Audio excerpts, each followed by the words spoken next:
Tonight, we're telling a ghost story. It's about a ghost from Silicon Valley that once had the entire future in the palm of its hand.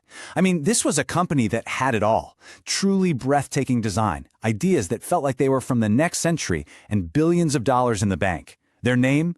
Jawbone. And people used to say it with the exact same reverence they used for Apple. And believe me, this wasn't just hype. The things they built, they looked like they were props from a sci-fi blockbuster. The entire world was watching, and we weren't just watching, we were getting ready to crown the next king of tech. At their absolute peak, this was the number: $3.2 billion. They were the darling of every investor, a genuine cultural phenomenon, and, for a time, the undisputed champion of wearable tech. Seriously, there was no big press conference, no heartfelt goodbye, just nothing. Radio silence. One day, they were the future, and the next, poof, they were a memory. So how does a star that bright just burn out? Well, that's the story we're about to unpack. To really get how it all fell apart, we have to rewind. Let's go all the way back to the beginning. Before the billions, before all the fame, there was just this one simple but totally revolutionary idea. Okay, so it all starts back in 1999. A couple of friends, Alexander Asili and Hussein Rahman, they start a little company called Aleph. And their first gig?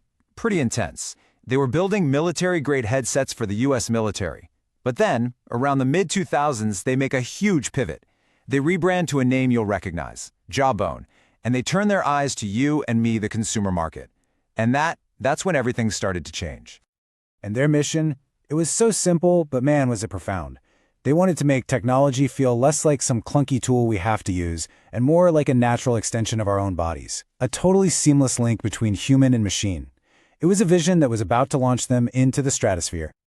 And for a while there, it really looked like they were going to pull it off. This part of the story is their incredible rise, a climb so fast it honestly just left the rest of the tech world completely breathless.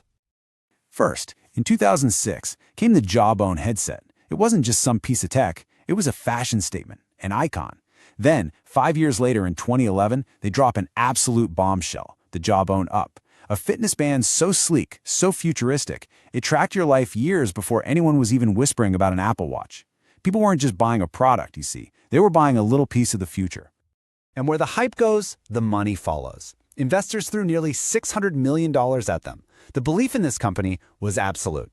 In the world of design, Jawbone wasn't just competing with Apple anymore. In a lot of ways, they were the new Apple. But here's the question, right? Because while the whole world was staring at the shiny, brilliant surface, what was actually going on behind the curtain? Because under all those glowing reviews, a single fatal crack was starting to form in the foundation of their empire. You know, every great tragedy has one, a fatal flaw.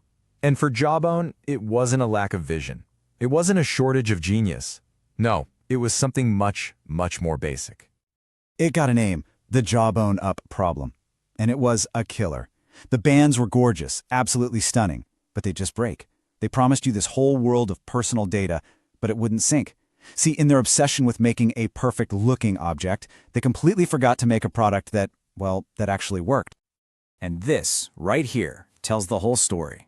While Jawbone was busy collecting all these design awards, a scrappy little competitor called Fitbit was busy collecting customers.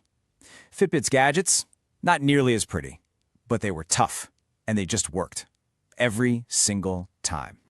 In the end, it all boils down to this one simple, brutal truth.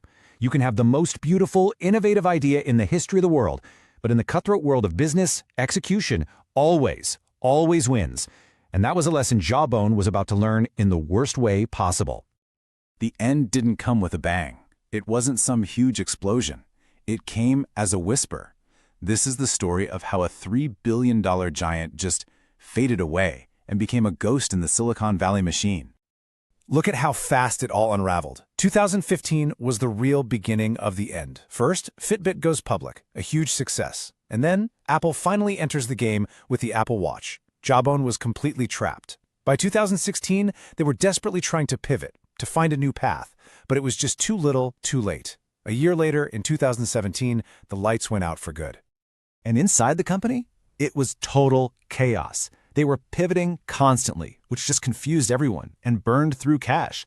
Layoffs started happening again and again. They got tangled in expensive lawsuits, and then the final nails in the coffin. Investors lost patience, and maybe worst of all, their customers, they lost trust. The dream wasn't just dying, it was collapsing in on itself. I want you to remember this number one more time. At their absolute peak in 2014, $3.2 billion. It was the very symbol of limitless potential. And just 3 years later, that's what was left. Zero. A big, round zero. The company was liquidated. Its groundbreaking patents and designs sold off for pennies on the dollar. A complete and total collapse. So what's the takeaway from all this? I think there are a few painful truths. First, being innovative and having great ideas, it's not enough.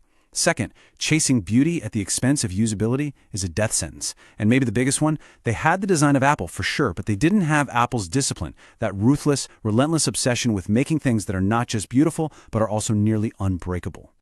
And yet, here's the crazy part. Their ghost is still with us.